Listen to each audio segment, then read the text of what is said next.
You walk away from her conversation replaying everything, convinced they notice how awkward you felt inside.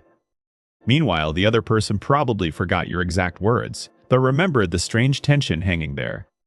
That sting is brutal because it feels personal, like likability belongs to people born lighter socially. The most instant chemistry is not magic, beauty, status, or confidence. It is tiny conversational signals.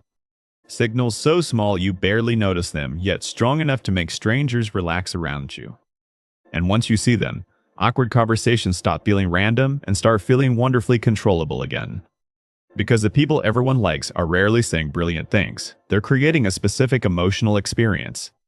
They make others feel safe, seen, interesting, and oddly relieved, sometimes within the first 30 seconds.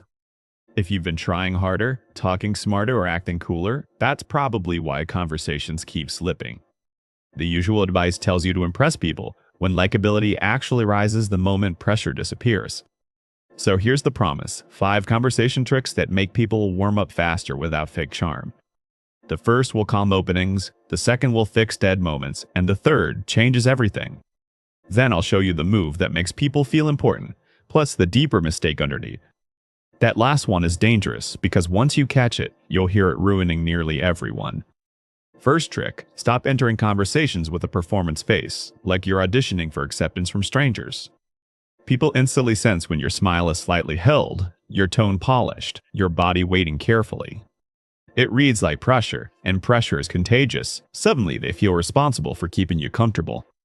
Instead, arrive with 1 degree less effort, like loosening a tie nobody asked you to wear. Not sloppy, not timid, just easier, as if you're here to connect, not earn permission first. Try this tonight before speaking. Exhale once, drop your shoulders, and let your first sentence land. Not fast, not clever, not perfectly phrased, just simple enough that your nervous system stays open. Imagine meeting someone at a party and saying, "I have wanted coffee since arriving here desperately." That line works because it gives them something human, not impressive, and humans trust human energy. The room changes immediately. Instead of judging you, they unconsciously step into the conversation beside you. Trick 2. Make people talk about what they notice, not what they should think right now. Most questions die because they sound like homework. What do you do? Where are you from? Those questions force people into resume mode, where they answer correctly instead of feeling alive there. Better conversations start with present details, because the present feels vivid, low pressure, and immediately usable. Ask, "What has been the best part of your week so far?" or "strongest coffee here?" Now they search real experience, not a polished identity, and their answer arrives warmer and faster. You can feel it happen. Their eyes move upward, shoulders soften, and their voice gains texture. Because memory wrapped in sensation is magnetic, it gives both of you a real doorway forward. Suddenly, you are not interviewing each other. You are standing together inside the same moment instead. And that matters because people like conversations that feel shared, not conversations that feel extracted from. Trick 3 sounds tiny, but it creates shocking warmth. Echo the feeling, not just facts back. When someone says work has been crazy, most people respond by competing, minimizing, or fixing immediately. They say, "Same here," or "At least you're busy," or "Have you tried better scheduling lately?" But the fastest bond comes from naming the emotion underneath without turning the spotlight onto yourself. You answer, "That sounds draining," or "Wow, that must have felt weirdly nonstop lately for you." See the difference? You're not solving their moment, you're proving you actually entered it with them. Feeling understood is rare, and rarity creates value faster than wit, knowledge, or charm ever does. This works especially well when someone shares something small, because small moments reveal their guard level. A friend says, "I almost missed my train," laughing, but their face still looks tight afterward. Instead of joking harder, say, "That little panic sticks with you longer than people admit sometimes." Watch what happens next. They lean closer, exhale, and give you the real story then naturally. Trick 4 is the question almost nobody asks. What is this person trying to protect right? Sometimes people seem boring, distant, smug, intense, or overly talkative, but those are usually armor styles. If you respond to the armor, conversation stays shallow. If you respond beneath it, connection appears. The loud storyteller might protect insecurity, the serious one uncertainty, the quiet one simple overstimulation instead. Your job is not psychoanalysis. It's choosing responses that lower threat instead of accidentally increasing it. With loud people, reward substance, not volume. With quiet people, leave clean spaces instead of rushing. With overly polished people, ask about something slightly messy, recent, or unexpectedly specific from today alone. You're basically telling their nervous system, you do not need that shield so much here anymore. And when shields lower, likability rises, because people confuse relief with chemistry all the time anyway. Before I give you the fifth trick, hit like if this feels painfully familiar already today.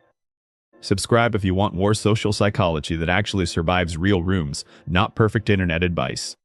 And comment the conversation habit you catch yourself doing when you suddenly want someone approval most. Now the fifth trick is where people start becoming memorable instead of merely pleasant instantly too. Give people a flattering mirror, but make it believable, specific, and based on behavior they showed. Generic compliments bounce off because they feel lazy or transactional, like pocket change tossed socially around. But accurate observations land deeply because they help people see themselves in a better light clearly. Say, you explain things without making people feel dumb, or you notice details nobody mentions usually. Those lines work because they describe identity, not appearance, and identity is where attachment forms fast. The key is timing. Notice something real, then say it once, lightly, and move on afterward. No hovering, no waiting for gratitude, no smiling like you just delivered a masterstroke there either. Vague restraint makes the compliment feel true, and truth is what makes people remember you later. Picture meeting someone who says, you ask careful questions, like you're genuinely trying to understand people. You would like them instantly because they just handed you a version of yourself worth keeping. Now those 5 tricks are powerful, but most people still sabotage them with one reflex afterward. They stay focused on being liked, which quietly turns every conversation into a measurement device instantly. You can hear it in their pacing, their follow-ups, their laugh that arrives too early. And once you need a good impression, you stop receiving the other person accurately at all. This is the withheld reveal. Likability is usually a side effect of attention, not performance ever. The people who pull others in fastest are not projecting sparkle. They are studying reality closely. They notice tempo, mood, hesitation, word choice, energy shifts, and the tiny openings people leave behind. Then they respond to what is actually there instead of what would make them look good. That is why their conversations feel effortless. Effort moved from self-presentation into precise observation instead. Next time you talk to someone, give yourself a strange assignment, become fascinated before becoming impressive. Notice the ring marks on their coffee cup, the pause before their answer, the relieved grin. Ask the question that belongs to that moment, not the script you prepared earlier, inside privately. Reflect the feeling you hear, and when something admirable appears, name it with clean specificity once. Suddenly, conversation stops feeling like social gambling and starts feeling like skilled emotional carpentry instead entirely.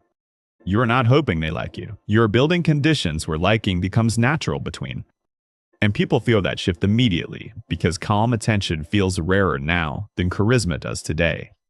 There's also a quiet bonus nobody mentions. These tricks make you less self-conscious too.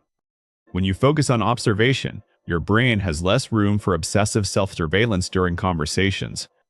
You stop wondering how you're coming across because you're busy discovering something genuinely interesting instead there. That alone changes your face, your voice, and the kind of people who stay near you. Need proof? Think about the most magnetic person you know in real life right now, maybe. Chances are they do not dominate every room or deliver flawless jokes on command either, ever. They just make people feel easier inside their own skin, which is unforgettable to others later. That's the real shortcut. People chase whoever briefly frees them from performing themselves too hard socially. So if you usually leave conversations disappointed, stop asking, was I impressive enough for them today? Ask instead, did I make this feel lighter, safer, clearer, or more alive for them today? That question changes everything because it points you toward generosity instead of self-defense and motion. And generosity is seductive when it arrives through attention, not people-pleasing or approval-seeking behavior. People-pleasing feels needy because it asks, silently, did I do enough for love here today? Attention feels attracted because it says, I can handle reality without making it about me first. That is mature charm, and mature charm hits harder than flashy confidence ever will for people. Which means the real goal is not becoming universally liked. That was never possible anyway, honestly. The goal is becoming the kind of person people relax around, and usually fast and trust quickly. Because relaxation opens the door, but trust is what makes them come back for more later. And trust begins in tiny moments: your pause, your tone, your accurate response to them consistently. Not your resume, not your outfit, not your practice story about who you are at all. Those things matter later, but instant liking starts before people evaluate any of that consciously anyway. It starts when someone's body quietly decides, I do not need to brace here around you. And the beautiful part is this can be learned much faster than confidence theater ever can. You do not need a louder voice, funnier lines, or a more impressive life story overall. You need cleaner attention, better timing, softer pressure, and the courage to notice truth first consistently. So tonight, in your next conversation, resist the urge to sparkle too hard for anyone there. Let one breath slow you down, then open with something small and honestly human first of air. Ask about what is vivid now, not what sounds good on paper to strangers at first. Listen for the feeling, not just the facts, and answer from inside that feeling gently back. Notice what they might be protecting, and choose the response that lowers threat for them first. When something admirable appears, name it precisely, then keep moving like it was obvious to you. Do that consistently, and people will start smiling before they even know why around you personally. Because what they are really responding to is not technique, but emotional safety disguised as chemistry. And emotional safety is powerful precisely because almost nobody knows how to create it deliberately yet. Once you do, conversations stop being auditions and start becoming invitations people remember for years sometimes. Invitations to relax, to reveal, to laugh honestly, to drop the usual armor for a while together. And, in a world full of people broadcasting themselves, that feels almost insanely refreshing to everyone. So no, people do not like you instantly because you dazzled them first at all, actually.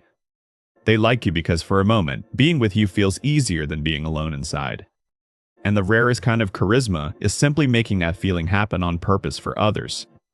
Master that, and you will never need to chase likability. People will feel lucky first instead.